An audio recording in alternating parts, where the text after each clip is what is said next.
everyone, this is Pause or Repeat. Here we figure out whether a game is really worth your time and money. Today's game is Dragon's Dogma 2.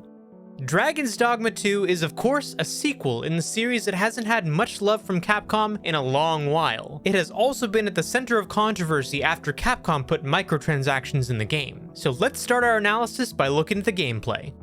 Dragon's Dogma 2's gameplay is largely focused around going on adventures with your party. Your party consists of you, your main pawn, and 2 other hired pawns. With your group of 4, you will go around the open world and complete quests, as well as explore caves and dungeons. You get to choose a vocation for your main character to play as, and you can change to any unlocked vocation as you see fit. The vocations can range from an archer or 2-handed warrior class, to a spear user that employs magic as well, and various others, many of which are typical fantasy classes. And party composition does matter, since it's pretty much guaranteed that even if you stick to the road, you will run into a group of enemies shortly. There are also some even bigger fights that are full-on bosses. There is also no reliable fast travel outside using fairy stones, a consumable limited item, or ox carts, so you'll be roaming the roads quite frequently. All the while, you'll be leveling up and getting better gear as you find or purchase it. But why are we even doing this in the first place? Let's go over the story and find the answers.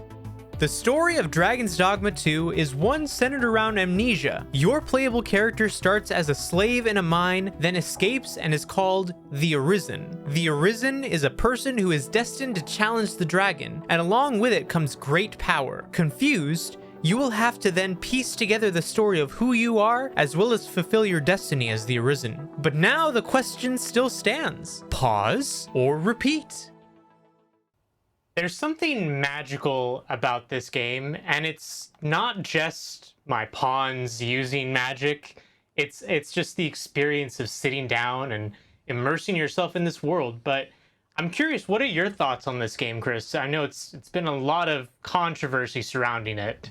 Yeah, before we start even going into the controversy, I think it's more important just to kind of lay out what Dragon's Dogma 2 is really all about. And it is if like Skyrim had a baby with a fireworks show, all the spectacle, but with none of the frostbite. If you catch my drift, you could be playing Dragon's Dogma 2 like you're stepping into a fantasy world with the likes of Elden Ring and Tears of the Kingdom had a love child, and the family reunions are full of awkward "who's your dragon daddy" conversations. You know what I mean? Like they're all hodgepodge together. But as you just referenced, gamers, facing microtransactions feel like a pay-to-walk simulator. And with no fast travel, it's like being stuck in traffic on a medieval highway. But how do you feel about this, Henrik? Because, meanwhile, you're probably thinking, the frame rate disaster is just the game's way of saying, enjoy the scenery very, very slowly.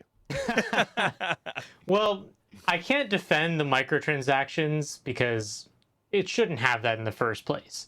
But right. At the same time, they're really inconsequential when you are playing the game because, yeah, you can buy a fairy stone for like a couple dollars, but do you really need that? I think the whole point of the game really is to not use fast travel that often. And you do get those stones in the game enough to the point where you wouldn't have to really buy another one unless you want to just speed through the game. At that point, that's a different story.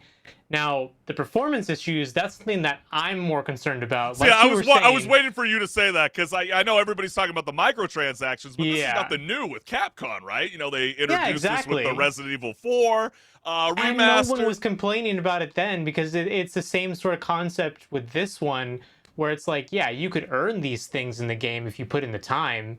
Just like in Resident Evil 4, you can earn the things that you can buy.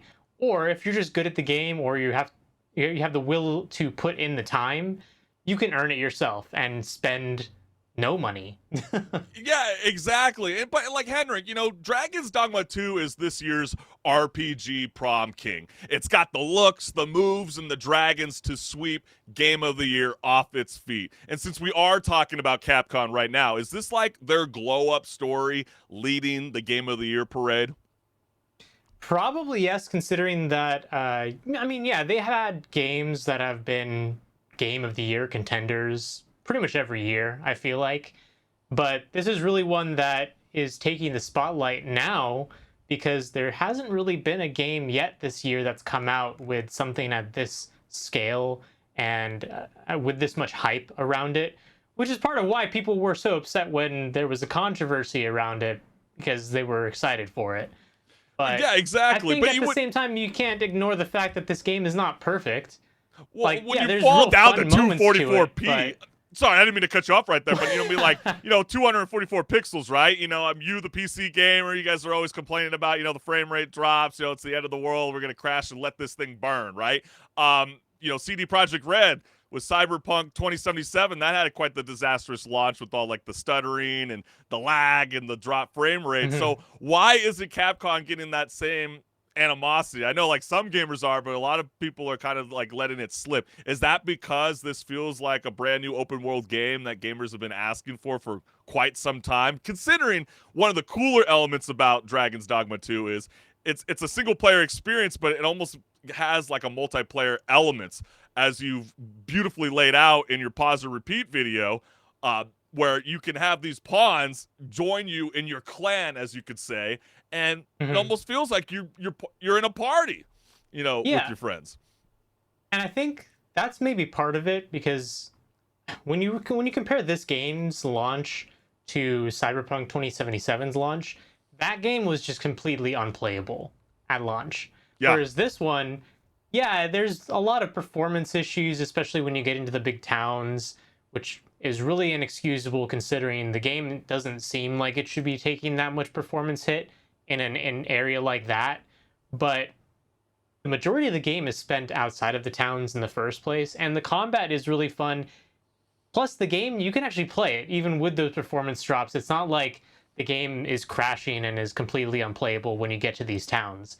Whereas in Cyberpunk, you literally couldn't play the game because it was just that buggy. So yeah, that's a little bit of exactly. the difference there.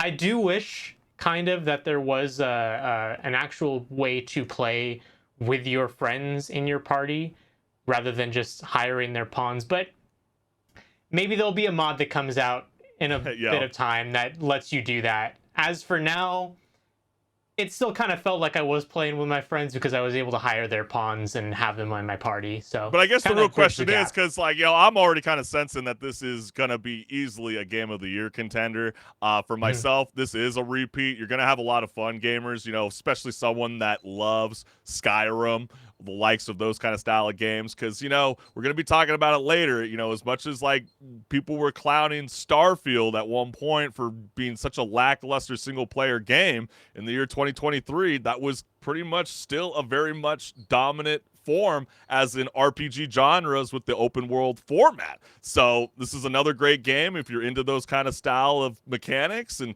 gameplay, this should definitely be on your radar. What is it for you, Henrik? It's a repeat for me as well.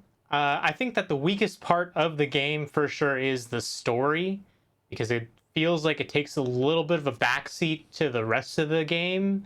But outside of that, like the rest of the game is definitely game of the year worthy, I would say. And we'll have to see if there's something that really sticks out more than this because I know there's more other games coming out and even DLC coming out for like Yeah, Elden I mean, Ring, we which is just probably going to barely got be, into April. but So true. yeah, we'll have to see. I'm sure it's going to be on the lists for Game of the Year contention, though. That's right. And for you, the gamers, we'd love to hear from you. So, is this a pause where you're going to be playing something else, or is this going to be a repeat where, you know what? This is definitely worth the opportunity to make another character and go back into Dragon's Dogma.